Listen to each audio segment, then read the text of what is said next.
Hey everyone, it's DP Carroll. I'm back in Grass Valley, California for the winter. I really want to share with you guys some things with more advanced level check rides that I have seen lately, both in Alaska and California, so that I can point you in a direction that would be better for your long-term life as a pilot. Now, I've noticed that in different areas of the country where I train, they have different strengths and weaknesses. Alaskans, for instance, a great day for them is a 2,000-foot overcast ceiling and light rain, whereas in California, no one flies on those days. But Californians tend to be a little better at checklist usage and following the rules. So these are vast generalities, of course, but there's some commonalities that I see from both places. So this video is about your commercial check ride. The commercial check ride is a day where you get to demonstrate clean flying, more experience, and no bad habits. But often pilots have become complacent in the 250 hours of build to get there and can pick up some bad habits along the way, or even allow themselves to be sloppy because they just forgot. Here's some of the things that I've seen, but stated in the positive, okay? What should we be doing? So, checklist usage. You all were taught at private pilot level to use checklists. At least I hope you were. Now, there's a lot of different ways to utilize checklists, and the FAA themselves say that sometimes you want to do a flow and then a checklist, or perhaps a verbal GUMPS checklist at the last second, when you're in the pattern to land, whatever, then that doesn't make sense to pull out a checklist on base, right? So there is lots of different procedural ways that you can work checklists into your flight habits, but the ACS requires that you do them, and they are a smart addition for pilots. That's why they're there. and for those of you who want to be professional pilots, if you are out of the habit of using checklists, then guess what? You're going to have to get back into it because you will be required to use them. So you might as well learn correctly right from the beginning, in my opinion, so that then you don't have to unlearn bad habits later on in your training when your brain is going to be full of everything else. So you won't have time for that. A way that you could think about using checklists is try to complete a checklist for every major phase of flight. It helps if you keep your checklist stuck under your leg, for instance, and then get it done and flip it over and stick it back under your leg. That's used to be a popular technique. Here's an example of a thing that we should be doing, but I'm not seeing much of these days.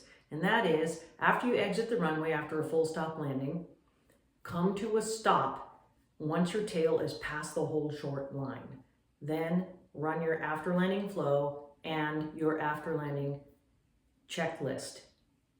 Then call for taxi so that you can be ready for a heads up taxi, which is what we're supposed to be doing, and so that you can make sure that you're not ill configured for your next takeoff, which I've seen a lot of due to the lack of using checklists. Speaking of heads up taxi, we're supposed to be using a taxi chart even at the private pilot level. I know it's an airport. Usually, I know that often you're operating out of an airport that you know quite well. However, it is to get the pilot in the habit of using their taxi chart and reviewing it, reviewing hotspots, etc., so that when they get to a large airport that they are not familiar with, specifically, let's say in low visibility or at night, that we don't have runway incursion accidents. They do happen. They're on the news of late. And you'd be surprised, but pilots run into stuff all the time for no good reason. Like, regional jets run into each other just because the pilots weren't looking at their wingtips, etc. So don't let that be you. That's embarrassing. And I don't know about you, but I'm very motivated by not being embarrassed. For instance, that was my main motivator when I was younger for checking NOTAMs, and it might still be. Another thing I'm seeing a lot of, which is probably brought on by excessive use of touch and goes in the training environment, is, well, several ills. I'm seeing people execute a short field landing, and then as soon as they touch down on the spot, zero braking occurs, they throw the flaps up, and then they look at me like, what should I do next?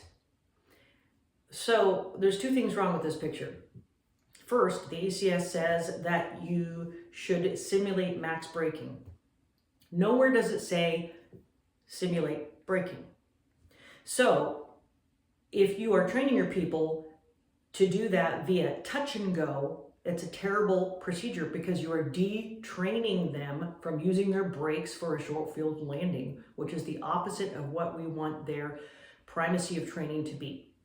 In addition, if you are teaching them to just slap stuff up on the runway, guess what? And if you never teach them full stop landings with proper procedures, then they are going to slap stuff up on the runway every single time. The problem with that is the second they get into a bigger airplane with retractable gear, etc., all sorts of problems have happened historically with aircraft, with people touching things on the runway unnecessarily in a hurried fashion.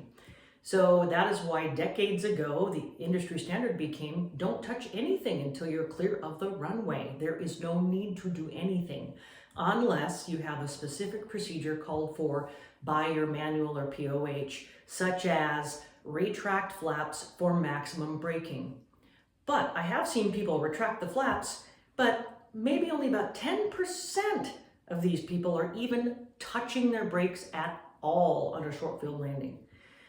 And so here's what you should be doing. Touchdown on your spot. Apply some brake. It doesn't even have to be any specific amount or a lot. All it is some brake. You want your habit to be that I brake with a short field landing. And you can simply say simulate maximum braking. If I keep seeing people not brake at all for short field landings, they're going to start failing for that. I would also like to see a correction of people touching things on the runway for no good reason, because it's terrible training for their futures. And also, even if y'all are just going to be bush pilots, it's a terrible thing to move stuff on the runway when you really don't need to in your tail dragger, for instance. I have had friends ground loop their planes because of being in a hurry on the runway for no good reason. And that's really sad and expensive. So just stop. Just incorporate more full stop taxi backs into your training. So request those from your CFI so that you can get used to using your after landing checklist, and then crosswind taxi procedures, using your pre-takeoff checklist for the type of takeoff you're going to do, listening to whatever they have to say to you about the last landing, etc. So we think we're really being efficient with these touch and goes, but I think for the most part they produce more ill than good, because there's not that much time to talk about anything because you're going again right away.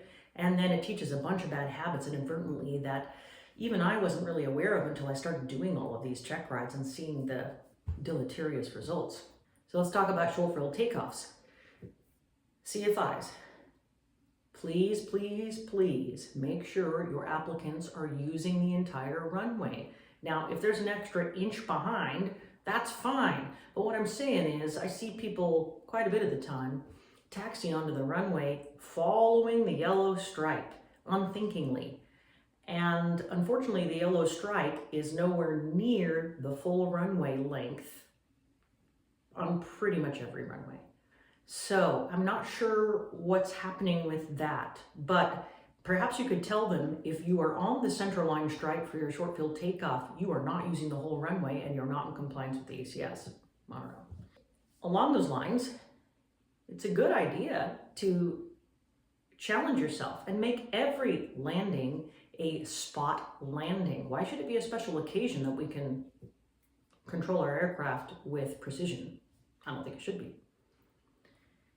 So consider challenging yourself to that. So the commercial check ride is very similar to the private ride in a lot of ways, except the expectation is higher. You're supposed to do better and know more, right? You're going to be able to earn money using your pilot certificate. So if you think about it that way from an examiner's viewpoint, we expect to see better than the private ride. So don't get lazy with things like landing way off the center line or not doing crosswind taxi controls. Keep your mind active, keep on disciplining yourself. That includes with coordination. By the commercial level, I expect to see things very coordinated, and that is in fact a huge point behind many of the commercial maneuvers we do. So that brings me to a maneuver that we do for the commercial check ride called the chandelle. What you're trying to achieve is, in the first 90 degrees of the 180-degree maneuver, you want constant bank, 30 degrees. In the second 90 degrees of the maneuver, you want constant pitch. So I often see folks relaxing that pitch, and that simply tells me that they haven't practiced it enough to know what the attitude should be to get the best performance out of the airplane and end up the maneuver just above the stall speed, which is an indicator that you got the airplane to max performance. So just remember those two things. Okay, first half 30 degrees while you're pitching up to your maximum pitch. Then hold that pitch. It's going to be hard towards the end. And then gently roll out the bank. That's it. But there's a lot going on there, so you have to really work to be coordinated and to maximize the performance of your airplane. But from a DP's perspective, if we don't see coordination and we don't see 30 degrees of bank and we don't see a constant pitch, if your pitch drops from 15 degrees to 5 degrees on your commercial check ride for that, and it just stays there, that's a no-go for that maneuver. A lot of these commercial maneuvers, you just got to practice, practice, practice, more and more and more. But be sure that you have read them in the airplane flying handbook, read about them in the airplane flying handbook. That's really going to help. Also, at the commercial level, you are definitely expected to know why you may want to do an emergency descent in an aircraft. It's right there in the ACS. Applicant demonstrates knowledge of reasons why they might have to do an emergency descent in an airplane. For more information on this topic, you can read in the airplane flying handbook about reasons for emergency descent. That way, when your examiner gives you something like, oh, I don't know, an engine fire, or don't get sucked into thinking that's the only thing you could get, you could get a smoke in the cockpit, electrical fire. You could get, we were simulated in a pressurized airplane and we just depressurized. Be sure to not get stuck in a singular mindset that an engine fire is the only thing that could be a cause for descent, because that might not be what the examiner gives you. Also, the emergency descent, read about it in the ACS. It specifically talks about a prescribed angle of bank. That is not optional. So please read it. And the ACS, it's not my choice. It's what the FAA says that we have to do. Please read it, because if you read it, you know it, and you work with it, then you're going to be a great success. Now let's talk a little bit more about takeoffs and landings. Certainly by the commercial level, I would expect to see a good normal and emergency takeoff brief from applicants. I want to know what's their plan for a normal departure to head out on our pre-discussed flight. I also want to know what their plan is in case something goes wrong, because I want to know that they're trained well, and I also want to know in case it really happens, do I think their plan is okay, or am I going to take over? So be sure to think about those things and get used to saying them. Say them to yourself prior to every departure, because that is life for you. Every time you get in an airplane, before every single takeoff, tell yourself this could be the time, not to be negative, but to have a mindset of readiness. Prior to the first takeoff of the day, definitely brief yourself on your abort points given the runway that you're operating out of, and your weights, etc. Brief yourself on your altitudes where you would not attempt to turn back to the airport, or you would. Brief particular emergency landing zones if you are already aware of them at different altitudes in the pattern prior to takeoff.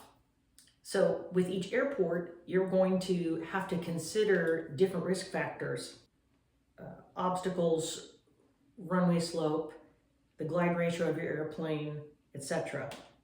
So hopefully you have enough knowledge about your airplane to know an okay turn back altitude. And then a technique is to brief yourself and point at the altimeter and say that altitude on the altimeter, such as, we will not come back to the airport before 4,000 feet on the altimeter. Because that's what you're going to see when you have the emergency. You're not going to see 800 feet or 1,000 feet, right? So just that simple act can bring more awareness in for you. Another thing that you should keep in mind is, hey, if you are going to run off the end of the runway, or you are having a low altitude engine failure of any kind, you need to get the engine secured. If you do not know what that is, you definitely need to know that by the commercial level. Read about it. Let's talk about soft field landings.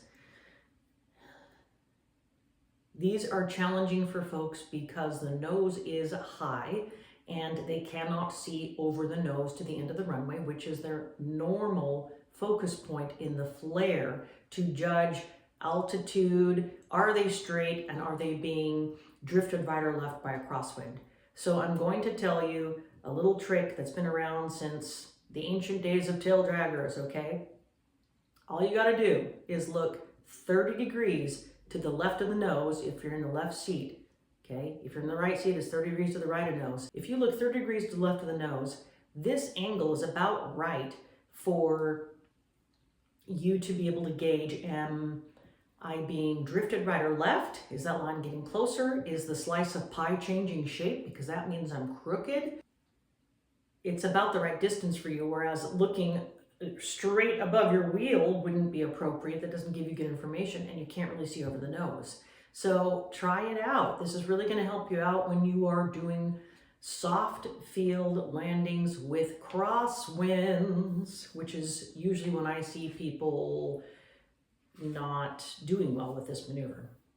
If you're getting a commercial pilot license, you are going to operate under the perception that you are a pro. So start practicing as if you are one. Do your checklists, stay disciplined in every way you can think of. Every moment that you're flying that plane, taxiing that plane, etc., think about what you should be doing at that moment instead of, I don't know, taking selfies or something.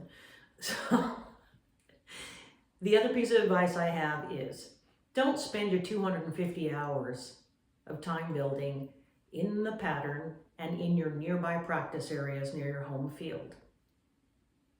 You're going to be so much better off if you get out in the world and do real things that build your PIC solo experience. There's no replacement for that. And unfortunately, many people have hardly ever spent any time alone in an airplane, which is the single biggest thing that is going to build you as a pilot. If you're going to go be a professional, use some of that 250 hours to go do fun, awesome, long cross countries. Use some of that time to fly at night.